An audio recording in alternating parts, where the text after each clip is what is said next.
న్యాడ్స్ అధ్యక్షులు ఈరోజు హైదరాబాదు వచ్చిన సందర్భంగా T5 యూట్యూబ్ ఛానల్ ద్వారా స్వాగతం పలుకుతున్నాను. బాపయ్య చౌదరి గారు తెలుగు రాష్ట్రాల్లో చక్కని సేవా కార్యక్రమాలు నిర్వహించడం అనేటువంటిది జరుగుతుంది.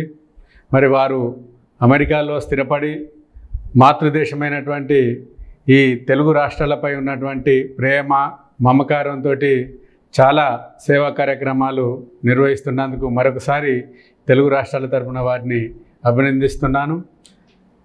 బాపయ్య చౌదరి గారు ఇంతకుముందు మరి యుఎస్లో టానా ఆట అనేటువంటి సంస్థలు పనిచేస్తున్నాయి.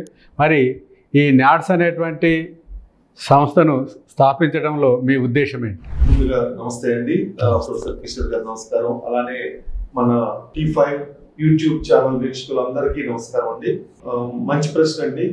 మనకి ఒకప్పుడు మన తెలుగు కమ్యూనిటీ చాలా తక్కువ మంది ఉండేవాళ్ళండి ఉత్తర అమెరికాలో. ఇప్పుడు చూస్తే మీకు ఈ 20 సంవత్సరాల్లో కంప్యూటర్ దీనివల్ల ముందు తరం అంతా కూడా ఎక్కువగా డాక్టర్స్ వెళ్ళేవాళ్ళండి. ఇప్పుడు మొత్తం మన టెక్నాలజీ కంప్యూటర్స్ వివిధ రంగాల్లో వస్తున్నారు, ఫార్మసీస్ వాళ్ళు కానీ. సో ఈ ఒకప్పుడు ఉన్న పాపులేషన్కి మనము మన సంస్కృతి సాంప్రదాయాలని కాపాడాలి అనే ముఖ్య ఉద్దేశంతో మొట్టమొదటి సంస్థ అయినటువంటి తానా స్థాపించడం జరిగింది. అలానే తర్వాత ఆట కూడా అలానే మనకి ఎప్పుడైతే మన కమ్యూనిటీ పెరుగుతూ ఉందో అక్కడ తెలుగు కమ్యూనిటీ మన వారి అవసరాలకు అనుగుణంగా సంస్థలు పెరిగే కొద్దీ వారికి ఎక్కువగా ఉపయోగపడతాయి. న్యాడ్స్ అనే సంస్థ మొట్టమొదటిగా ప్రారంభించిందండి. ముఖ్య ఉద్దేశం ఏంటంటే మనం ఒక సంస్కృతి సంప్రదాయాలే కాదు, మన తెలుగు సంస్కృతి సంప్రదాయాలే కాకుండా అమెరికాలో నివసిస్తున్న తెలుగు వారికి అనేక ఆపత్కర పరిస్థితులు వస్తూ ఉన్నాయి. అనుకోకుండా చనిపోవడం కానివ్వండి, లేకపోతే యాక్సిడెంట్స్ కానివ్వండి, కొత్తగా వచ్చే వారికి అవేర్నెస్ ప్రోగ్రామ్స్ కానివ్వండి. అంటే అక్కడ వచ్చినప్పుడు ఎట్లాగా క్విక్గా అక్కడ సమాజంలో వాళ్ళు అడాప్ట్ అవ్వాలి, ఏదైనా అవసరం వచ్చినప్పుడు ఎవరిని కాంటాక్ట్ చేయాలి. సో కొంతమందికి అసలు స్నేహితులు కూడా ఉంటాడు. సో అలాంటి సందర్భాలు ఉన్నప్పుడు న్యాడ్స్ అనే సంస్థ స్థాపించడం జరిగింది. మొట్టమొదట న్యాడ్స్ స్థాపించిన ఉద్దేశం కూడా ఉత్తర అమెరికాలో ఉన్నటువంటి మన తెలుగు వారికి ఏదైనా ఆపద వచ్చినప్పుడు వారు ఒక ఇమీడియట్ గా కాంటాక్ట్ చేయడానికి ఒక వేదిక కావాలి అనే ఉద్దేశంతో మనము 1888 ఫర్ తెలుగు అనేటటువంటి ఒక టోల్ ఫ్రీ నెంబర్ని పేరు ఇలాగా సంఘ సేవ చేయాలనే ఉద్దేశంతో రిటైర్మెంట్ అయ్యి వాళ్ళు ఇలాంటి కౌన్సిలర్స్ గా వాళ్ళు సర్టిఫైడ్ కౌన్సిలర్స్ కావాలి, వారిని మేము మన సంస్థకు ఆహ్వానించి వారి ద్వారా మీరు కౌన్సిలింగ్ ఇప్పించి వారికి కావాల్సిన సదుపాయాలు కల్పించడం, ఇలాంటి కార్యక్రమాలు. అంటే న్యాడ్స్ సంస్థ పెట్టక ముందు మనకి ఎక్కువ మన సంస్థలు సోదర సంస్థలన్నీ కూడా సంస్కృతి సాంప్రదాయాల మీద ఎక్కువ ఫోకస్ చేస్తారు. అప్పుడున్న నీడ్. కాకపోతే ఎప్పుడైతే ఒక 15 సంవత్సరాల క్రితము మనకి ఇక్కడ ఉన్న వాళ్ళకి ఏదైనా ఆపద వచ్చినప్పుడు అరే ఎవరిని కాంటాక్ట్ చేయాలి, ఇండియన్ గవర్నమెంట్ లేదా కాన్సులేట్ వాళ్ళని తప్పితే మనకి అరే మన వాళ్ళు ఉన్నారు అనేది లేదు అనే ఉద్దేశంతో మన సంస్థలు కూడా మార్చుకోవాల్సిన అవసరం ఉంది. మన ఆబ్జెక్టివ్స్ కావచ్చు, గోల్స్ కావచ్చు, ఇక్కడ నివసించే తెలుగు వారికి కూడా ఏదో ఒకటి చేయాలి అనే ఉద్దేశంతో న్యాడ్స్ సంస్థను పెట్టడం జరిగిందండి. అందుకే మీరు చూస్తే న్యాడ్స్ సంస్థ కార్యక్రమాలు ఎక్కువగా ఉత్తర అమెరికాలో ఎక్కువ ఉంటాయి ఇక్కడ కంటే కూడా. కానీ ఇక్కడ కూడా చేస్తాము, కానీ మా ముఖ్య ఉద్దేశము ఉత్తర అమెరికాలో నివసిస్తున్న మన తెలుగు వారికి ఎక్కువ సేవలు అందించడం అనేది మా ముఖ్య ఉద్దేశం అండి. అందుకే మీరు మా కార్యక్రమాలు చూస్తే మనము భారతదేశంలో 2 తెలుగు రాష్ట్రాల్లో చేసే కార్యక్రమాలు కూడా మనము ఒక 30% ఇక్కడ కార్యక్రమాలు చేస్తే ఒక 70% మనము అమెరికాలో నివసిస్తున్న వాళ్ళకి ఉపయోగపడే విధంగా మనం కార్యక్రమాలు రూపొందించగలుగుతున్నాం. కానీ ఆ 30%లో కూడా మనం చాలా మందికి ఇక్కడ ఉపయోగపడే విధంగా కార్యక్రమాలని రూపొందిస్తున్నాం. బాపయ్య చౌదరి గారు, అంటే మనకు ముఖ్యంగా ఈ ఉమ్మడి కుటుంబ సాంప్రదాయమైనటువంటిది మనకు అమెరికాలో లేదు కాబట్టి వాళ్ళు వర్క్ ప్లేస్లో ఇద్దరు భార్యాభర్తలు పనిచేయడంతో చిన్న చిన్న విషయాలలో డిఫరెన్సెస్ వచ్చి వాళ్ళకు డైవర్స్ తీసుకోవడం, విడిపోవడం అనేటువంటిది జరుగుతుంది. కాబట్టి వారికి ఈ కన్సల్టెన్సీ అవగాహన అనేటువంటిది కల్పించడం చాలా మంచి కార్యక్రమం చేపడుతున్నారు. దీనికి మన తెలుగు రాష్ట్రాల తరపున మేము అభినందిస్తున్నాను. అదేవిధంగా మరి మన న్యాట్స్ సంస్థ ద్వారా మీరు ఈ తెలుగు రాష్ట్రాల్లో ముఖ్యంగా డెవలప్మెంట్ యాక్టివిటీస్లో హెల్త్ కావచ్చు, స్కిల్ డెవలప్మెంట్ కావచ్చు, ఎడ్యుకేషన్లో తెలుగు రాష్ట్రాల్లో ఏ కార్యక్రమాలు చేపడుతున్నారు? మంచి ప్రశ్న అండి.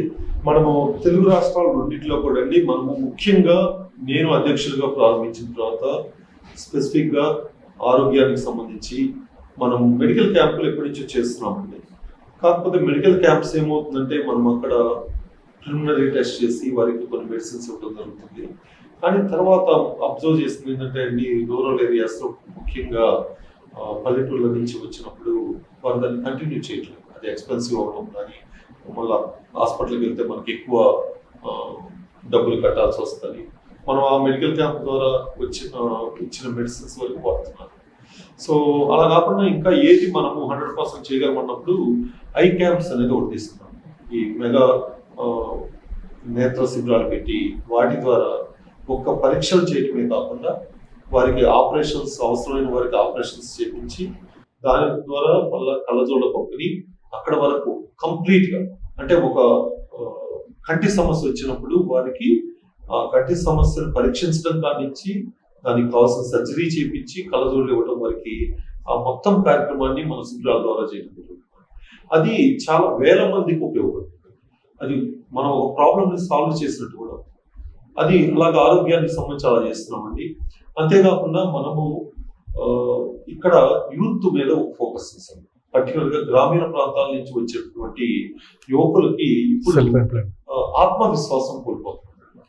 వాళ్ళు ఏంటంటే ఒక కాంపిటేటివ్ స్పిరిట్ అనేది ఉండలేదు. వాళ్ళ స్కిల్ సెట్ కూడా నేర్చుకునేది కూడా ఇప్పుడు ఒకప్పటికి ఇప్పటికి ఏంటంటే ఏదో కాలేజీకి వెళ్తున్నాము, లేకపోతే స్కూల్కి వెళ్తున్నాము, వస్తున్నాము అన్నట్టు. అలా కాకుండా వాళ్ళలో ఆత్మవిశ్వాసం లోపిస్తుంది. అందుకని ఇక్కడ ఇంపాక్ట్ ఫౌండేషన్ అని ఇక్కడ హైదరాబాద్ కేంద్రంగా నడుస్తూ ఉందండి. వారి ద్వారా మేము వ్యక్తిత్వ వికాసం మీద కొన్ని పుస్తకాలు కావచ్చు, అలానే వారికి కావాల్సిన కార్యక్రమాలు, మనకు వాళ్ళకు ఒక టీమ్, స్ట్రాంగ్ టీమ్ ఉందండి. అందరు కూడా హైలీ ఎడ్యుకేటెడ్ పీపుల్, జాబ్స్ చేసేవాళ్ళు. వాళ్ళతో కొలాబరేట్ అయ్యి మనం గ్రామీణ ప్రాంతాల్లో ముఖ్యంగా వారిలో ఆత్మవిశ్వాసాన్ని పెంచే విధంగా మనము కొన్ని కార్యక్రమాలని, అవేర్నెస్ ప్రోగ్రామ్స్ కండక్ట్ చేయడం కానీ 2 తెలుగు రాష్ట్రాల్లో, అది స్కూల్ విద్యార్థులు కావచ్చు, లేకపోతే కాలేజీ విద్యార్థులు కావచ్చు, వాళ్ళ career guidance type of programs కానివ్వండి, అలానే వారి వ్యక్తిత్వ వికాసం పెంపొందించుకోవడానికి, ఆత్మవిశ్వాసాన్ని పెంపొందించుకోవడానికి, ఇంకా వారిలో మెలకువలు, ఒక కాంపిటేటివ్ ఎగ్జామ్స్కి వెళ్ళినా కానీ ఎలాగా మెలకువలు ఎలాగా వాళ్ళు పాటించాలి, ఇలాంటి వాటిల్లో వారికి అవేర్నెస్ కండక్ట్ చేసుకుంటాం. అంతేకాకుండా గత 3 నెలల క్రితం ఆంధ్రప్రదేశ్లో మనము ఏపీఎస్సి ఎగ్జామ్స్ జరిగింది. దానికి ఒక గ్రామీణ ప్రాంతము, ట్రైబల్ ఏరియాస్ వాళ్ళు పుస్తకాలు కొనాలి అంటే వారు కొనే పరిస్థితి ఉండదు.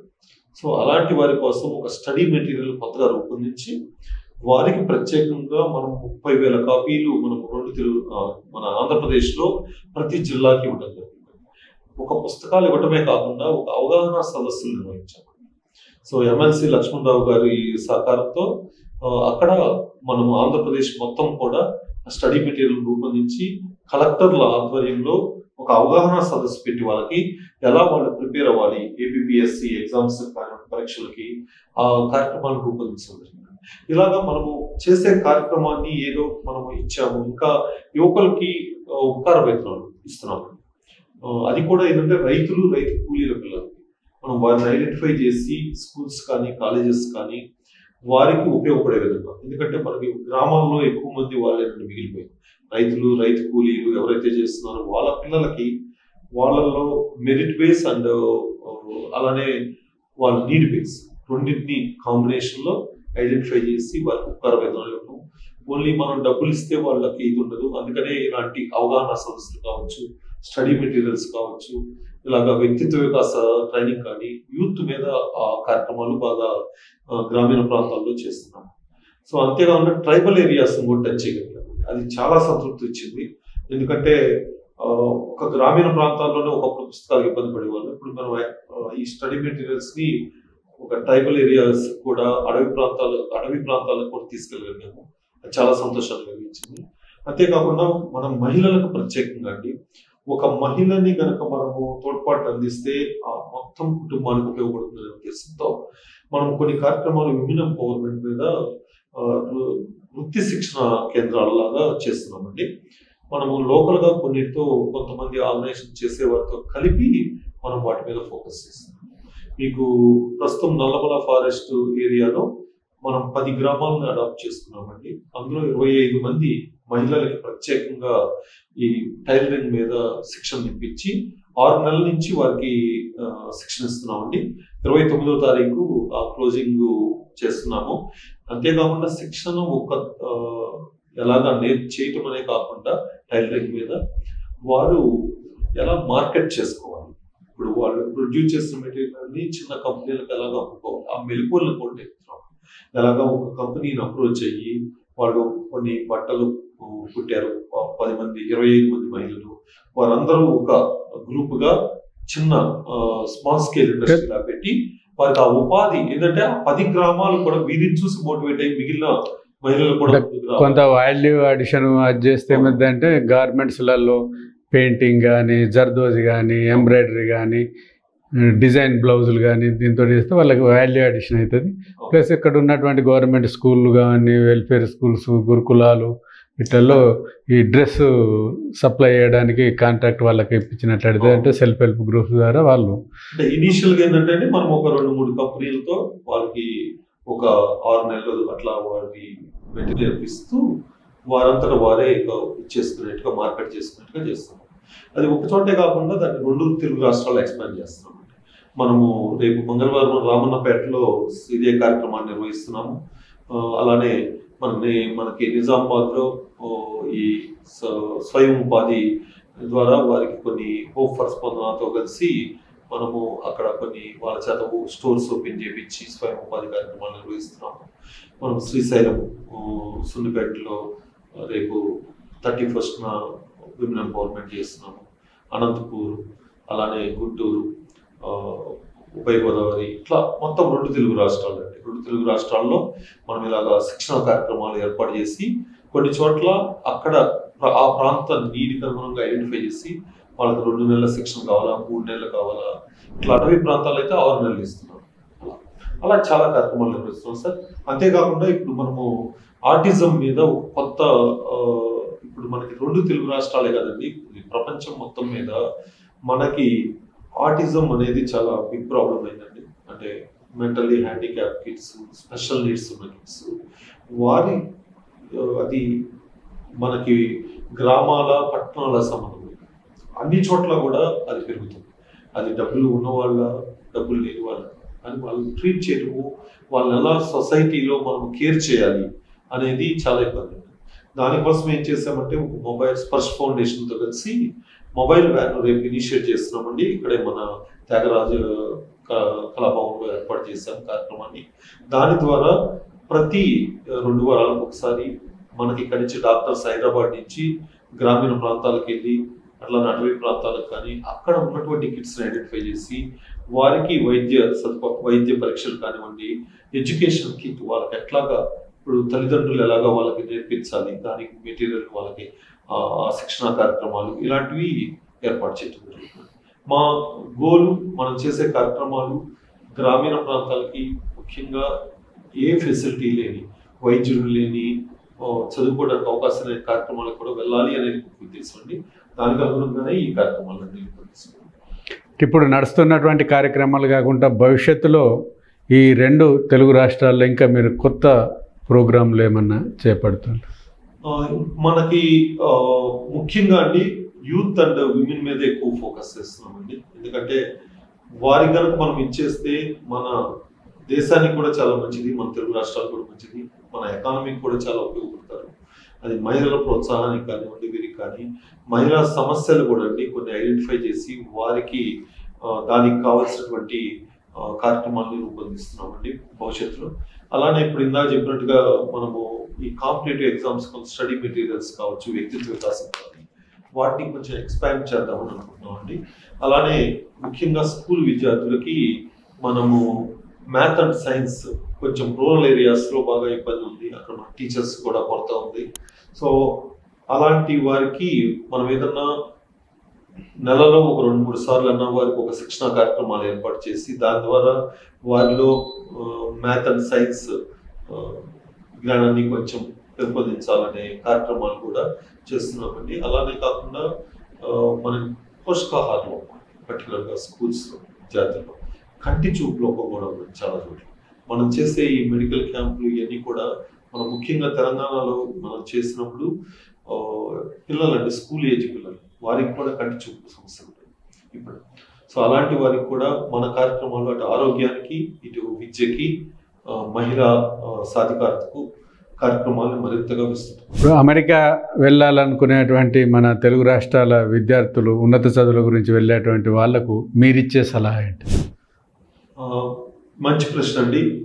ఇప్పుడు కొత్తగా మనకి ఉన్నత చదువుల కోసం వచ్చే విద్యార్థులు అండి చాలా ముఖ్యం. గత 2-3 సంవత్సరాలుగా చూసుకుంటే ఈ కోవిడ్ తర్వాత చాలా మంది విద్యార్థులు రావడం జరిగిందండి. ఏం జరుగుతుందంటే ఇక్కడి నుంచి మనం అమెరికాకు వచ్చినప్పుడు అక్కడ ఉన్నటువంటి కల్చర్ కావచ్చు, అక్కడ ఉండే లాస్ కావచ్చు, గవర్నమెంట్ లాస్ కానీ తెలుసుకోవడం చాలా ముఖ్యమండి. ఎందుకంటే మనము ఒక డ్రైవింగ్ చేస్తున్నాం అనుకోండి, ఫర్ ఎగ్జాంపుల్ మీరు చూసారంటే గత 2 సంవత్సరాల నుంచి యాక్సిడెంట్స్ బాగా జరుగుతున్నాయి. దాంట్లో కూడా ఎక్కువ మంది మన విద్యార్థులు కొత్తగా ఇక్కడి నుంచి అమెరికాకి రావటము. అలానే అక్కడికి వచ్చినప్పుడు వాళ్ళకి బేసిక్ ఏంటంటే ప్రతి యూనివర్సిటీ కొన్ని ఇన్సూరెన్స్ కార్యక్రమాలు ఉంటాయి. వాళ్ళు ముందర దాంట్లో ఎన్రోల్ చేయటము, కొన్ని అవేర్నెస్ తెలుసుకోవాలి. అది వాళ్ళ సీనియర్స్ దగ్గర నుంచి నేర్చుకోవచ్చు. లేదంటే మన నాట్స్ సంస్థలాగానే నాట్స్ కానీ మన సోదర సంస్థలు కానీ అక్కడ ఉన్నటువంటి సంస్థలు, తెలుగు సంస్థలు అవేర్నెస్ ప్రోగ్రామ్స్ కండక్ట్ చేస్తున్నామండి వీరి కోసం. అవి ఇమిగ్రేషన్ రిలేటెడ్ కావచ్చు, లేదు కొత్తగా అమెరికాకు వచ్చినప్పుడు ఎట్లాగా మీరు ఉండాలి, మీకు ఏమేమి ఇక్కడ ఆపర్చునిటీస్ ఉన్నాయి, ఏదన్నా రెండో జాబ్ చేసుకోవాలన్నా లేకపోతే వారికి ఉపాధి అవకాశాలు ఎలా ఉంటాయి, ఆ కార్యక్రమాల్లో వాళ్ళు పాల్పంచుకుంటే కనుక వారికి తప్పకుండా అక్కడ కల్చర్ని అడాప్ట్ చేసుకొని మరింతగా మెరుగుపడటానికి తోడ్పడుతుంది. సాంస్కృతిక వారధిగా మీరు తెలుగు రాష్ట్రాల నుండి ఉన్నటువంటి కళాకారులకు మీరు ఏ విధమైనటువంటి తోడ్పాటు కానీ సందేశాన్ని కానీ ఇవ్వాలనుకుంటున్నారు? చాలా మంచి ప్రశ్న అండి. మీరు ముఖ్యంగా మీరు చూసారంటే నేను అధ్యక్షుడిగా జరిగినాకండి గత 2 సంవత్సరాలుగా. ఇది నాది ఈ నెలకి 2 సంవత్సరాలు అవుతుంది. మనము ఇది నేను 4వ ట్రిప్ అండి ఈ 2 సంవత్సరాల్లో. ప్రాబ్లీ నాకు తెలిసి ఇది నేనే ఇన్నిసార్లు రావడం అనుకుంటాను. ముఖ్యంగా ఏంటంటే ఇక్కడ ఉన్న కళాకారులు అండి, కోవిడ్ ద్వారా చాలా మంది కళాకారులు, జానపద కళాకారులు కావచ్చు, మన లలిత కళలు కావచ్చు, మొదలు పడిపోతున్నాయి. అంటే వారికి ఉపాధి లేదు, వారిని ప్రోత్సహించే వాళ్ళు లేరు. చాలా మంది నేను అమెరికాలో ఉన్నప్పుడు కూడా కాంటాక్ట్ చేయడం జరిగింది. మాకు అసలు కార్యక్రమాలు ఇక్కడ ఉండలేదండి, ఏదన్నా కార్యక్రమము మాకు ఉపాధి లేదు అని వాళ్ళు చాలామంది మమ్మల్ని అప్రోచ్ అవుతుంది. అప్పుడు కోవిడ్ కారణంగా మేము వర్చువల్గా వాళ్ళకి అమెరికా నుంచే వారికి ఒక కార్యక్రమాలు పెట్టి వాళ్ళకి ఉపాధిని కొంత హెల్ప్ సహాయం చేయడం జరిగిందండి. నేను వచ్చిన ఈ 3 ట్రిప్పులండి మనం పెట్టిన ప్రతి సాంస్కృతిక కార్యక్రమం కూడా 2 తెలుగు రాష్ట్రాల్లో జానపద కళాకారులు, మన లలిత కళలు ఎవరైతే మరుగున పడుతున్నాయో వారిని పిలిచి వారి ద్వారా ప్రోగ్రామ్స్ చేశాను. మనకి గత జూన్లో, గత ఏప్రిల్లో మనం ఇక్కడ తెలుగు యూనివర్సిటీలోనే పెట్టాము. మన తెలంగాణ నుంచి, రాయలసీమ నుంచి మన జానపద కళాకారులందరూ దాదాపు 150 మందిని పిలిచామండి. వారి ద్వారా కార్యక్రమం నిర్వహించడం జరిగింది. చాలా చక్కగా వారందరూ కూడా చాలా సంతోషాన్ని వ్యక్తం చేశారు. వారికి ఆ వేదికని, వారికి డబ్బుల కంటే కూడా ఒక వేదిక, కళాకారులు ఎప్పుడు కూడా ఒక వేదిక వాళ్ళకి కావాలనుకుంటారు. అలాగా మనం తెలుగు రాష్ట్రాల్లో ఈ సేవా కార్యక్రమాలతో పాటు ఇలాంటి కార్యక్రమాలు కూడా నిర్వహించడం జరుగుతుంది. ఇక్కడ కూడా మనము ఆంధ్రప్రదేశ్లో 30వ తారీఖున జానపద కళాకారులకి మరలా 2 తెలుగు రాష్ట్రాల నుంచి అక్కడ అవకాశం ఇస్తున్నామండి. ఆ కార్యక్రమాన్ని ప్యూర్గా వారి కోసమే నిర్వహించడం జరుగుతుంది. ఎందుకంటే ఆ కళలు మరుగున పడిపోతుంది. అలానే ఇప్పుడు అమెరికాలో కూడా మీరు చూసారంటే లలిత కళా వేదిక అని మనము, అంటే మీరు మనకు ఎక్కువగా సంస్కృతి మీద ఉంటాయి వేదికలు. లలిత కళా వేదికను ఏర్పాటు చేసి ప్రతి లలిత కళ మీద ప్రతి నెల ఒక లలిత కళ మీద మన కొత్త తరానికి కూడా అమెరికాలో వారికి కూడా పరిచయం చేయటము, మరుగున పడకుండా తోడ్పాటును అందించడము అలాంటి కార్యక్రమాలు నిర్వహిస్తాం. చౌదరి గారు, ఇప్పుడు అమెరికాలో H1B వీసాల పెంచినట్లయితే భారత విద్యార్థులకు ఎక్కువగా ఉపయోగపడుతుంది. మరి ఇప్పుడు అమెరికా దేశంలో అధ్యక్ష ఎన్నికలు జరగబోతున్నాయి. ఈ క్రమంలో ఈ కొత్త ప్రభుత్వంపై అక్కడ రాజకీయ పార్టీలపైన ఏ విధమైనటువంటి ప్రభావాన్ని న్యాట్స్ ద్వారా మీరు చూపగలుగుతున్నారు వారిపైన? చాలా మంచి క్వశ్చన్ అండి ప్రొఫెసర్ గారు. మీరు విద్యార్థులకు కూడా బాగా చెప్తూ ఉంటారు. మన సొసైటీలో పాలిటిక్స్ అనేది అది మన కల్చర్ కావచ్చు, ఏదైనా కావచ్చు, మన భారతదేశంలో పెరిగిన విధానము అది ఒక తప్పు, అటు పిల్లలు అటు వెళ్తే చదువుకోరు అనేటటువంటి భావన తల్లిదండ్రులు ఎక్కువ. సో అది ఒక రకంగా ఇక్కడి నుంచి వెళ్ళిన మనం కూడా పేరెంట్స్ అయ్యాం. ఇప్పుడు మేము కూడా చాలా మంది తల్లిదండ్రులు అదే అపోహ అమెరికా వెళ్ళిన కానీ కంటిన్యూ. కాకపోతే ఇది చాలా ముఖ్యమండి. మనము పాలిటిక్స్ అనేది తప్పుగా భావించకూడదు. మన పిల్లల్ని ఎంకరేజ్ చేయాలి. కానీ ఏంటంటే అది మన సమాజానికి ఉపయోగపడే విధంగా వారికి మనము స్ఫూర్తి ఇవ్వాలి. మనం అమెరికా సొసైటీలో మనము పాలిటిక్స్కు దూరంగా ఉన్నాం అనుకోండి, అక్కడ మనకు అవసరమైనటువంటి కమ్యూనిటీ అవసరాలకి ఏదైనా అవసరం వచ్చినప్పుడు మనం ఎవరిని ఇది అడగలేము. మనకి ఒక రిప్రజెంటేషన్ కావాలి. మన పిల్లలకు కూడా వారికి కావాల్సిన సహాయం అక్కడి నుంచి పొందాలి. మన పిల్లల్లో ఆసక్తి ఉన్న వాళ్ళని ఎంకరేజ్ చేసి వారి ద్వారా మన తెలుగు కమ్యూనిటీకి కూడా అక్కడ చాలా అవసరాలు ఉన్నాయి. ఇందాక నేను చెప్పినట్టుగా మన తెలుగు సంస్థలు మన వారికి ఉపయోగపడుతున్నాయి. మనం అక్కడ నివసిస్తున్నప్పుడు అమెరికాలో మనము ట్యాక్స్ కడుతున్నాము. తప్పకుండా మనము ప్రభుత్వం నుంచి కూడా మనకి కావాల్సిన కమ్యూనిటీకి కావాల్సిన అవసరాలని తెచ్చుకోవడం కూడా ఇంపార్టెంట్ అండి. దాన్ని మనం తప్పుగా చూడకూడదు. ఆ సంస్కృతి కొద్దిగా మారుతుందండి. ఇప్పుడు కొంతమంది పేరెంట్స్ ఎంకరేజ్ చేస్తున్నారు, కానీ ఇంకా పూర్తిగా మారాలి. అమెరికా ఎన్నికలు ఎప్పుడు కూడా ప్రపంచం మొత్తం ఆసక్తిగా చూస్తూ ఉంటుంది. తప్పకుండా అండి, అంటే ఎన్నికల్లో మన వారు పార్టిసిపేషన్ ఒక 5 సంవత్సరాల క్రితంకి ఇప్పటికీ చూస్తే చాలా పెరిగిందండి. అది చాలా శుభసూచకము. కానీ ఇంకా చాలా వెళ్ళాలి. మనకి ఒక 10% పీపుల్ మాత్రమే ఓటుకి వెళ్తున్నారు అమెరికాలో ఓట్లుండి మన తెలుగు వారు కానీ భారతీయులు కానీ. అదే మన వాళ్ళు వెళ్ళి అందరూ ఓటుకు వెళ్తే డెఫినెట్గా మనము కొంత మార్పునైతే చేయగలుగుతాం. అలానే మన కమ్యూనిటీకి కూడా ఉపయోగపడే కార్యక్రమాలను అక్కడ కూడా మనం తెచ్చుకోగలుగుతాం. సో అది చాలా తోడ్పాటు అనిపిస్తుందండి. అది నా సలహా. మనం దాన్ని పాజిటివ్గా చూసి వారికి ప్రోత్సహించడం, ఆసక్తి ఉన్న విద్యార్థుల్ని ప్రోత్సహించడం మంచిది. థ్యాంక్స్ బాపాయ్ చౌదరి గారు. మీరు మీ అమూల్యమైనటువంటి కాలాన్ని మాకు కేటాయించినందుకు, మంచి చక్కటి ఇంటర్వ్యూ ఇచ్చినందుకు తెలుగు ప్రజలందరి తరఫున, ముఖ్యంగా T5 యూట్యూబ్ ఛానల్ తరఫున మీకు మరొకసారి ధన్యవాదాలు తెలుపుతూ సెలవు.